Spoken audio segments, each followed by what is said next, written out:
Anong ganap sa mundo ng showbiz? Natuwa si Iza Calzado sa pagkakapanalo ni Charlie Dizon bilang Best Actress sa nakaraang Metro Manila Film Fest 2020 via Fangirl Movie. Pinasalamatan niya si Charlie dahil na-mention ng young actress sa kanyang acceptance speech na isa si Iza sa mga naging dahilan kung bakit nasungkit niya ang prestigious award. Aba, mga bigating aktres ang natalo ng young star tulad ni Nora Honor, Sylvia Sanchez at Iza Calzado. Samantala, ayaw daw panoorin ng mga magulang ni Charlie ang Fangirl. Dahil kaya sa love scene ng anak at ng leading man nitong si Paolo Avellino. Grabe naman kasi talaga ang love scene nila. Kahit sino ay masya-shock sa ginawa nila. Ano sa palagay mo? Anong ganap sa mundo ng showbiz?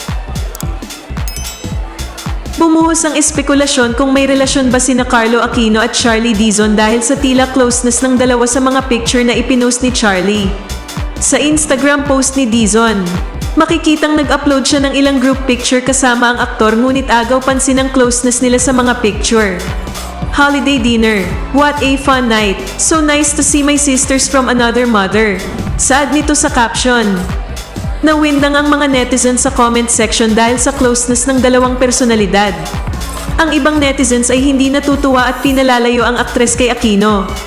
Matatanda ang noong Abril ay kinumpirma mismo ni Aquino na hiwalay na sila ni Trine Candaza. Ngunit hindi na nito idinetalya ang paghihiwalay nila ng dating nobya. Samantala, napag-alaman na may pelikula sina Dizon at Aquino na may title na Love on a Budget na gawa ng Black Sheep. Ito raw ang unang pagkakataon na magsasama ang dalawa sa isang pelikula. Anong masasabi mo sa balitang ito?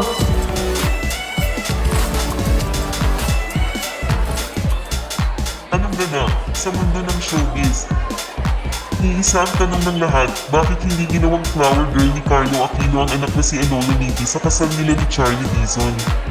Kahapon ikinasal sina Carlo at Charlie sa pamamagitan ng isang intimate wedding sa isang pribadong resort sa Silang, Cavite. At marami nga ang naghanap kay Enola Nitti dahil inakala nilang magiging bahagi ito ng entourage. May mga nabasa kaming mga ganitong komento sa post ng nanay ni Nitti na si Trine Candaza sa kanyang Instagram account kung saan makikita ang isang empty wall na may katabing painting. Ang intindi namin sa empty wall na post ni Trine since wala rin naman siyang caption ay wala siyang masabi.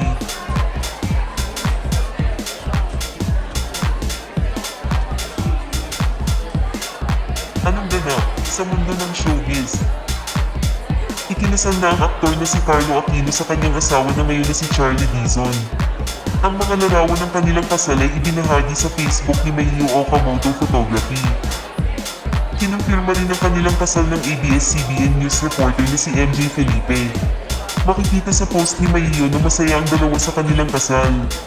Marami ring mga netizens ang tuwang-tuwa dahil sa wakas ay nagkatuluyan din ang dalawa.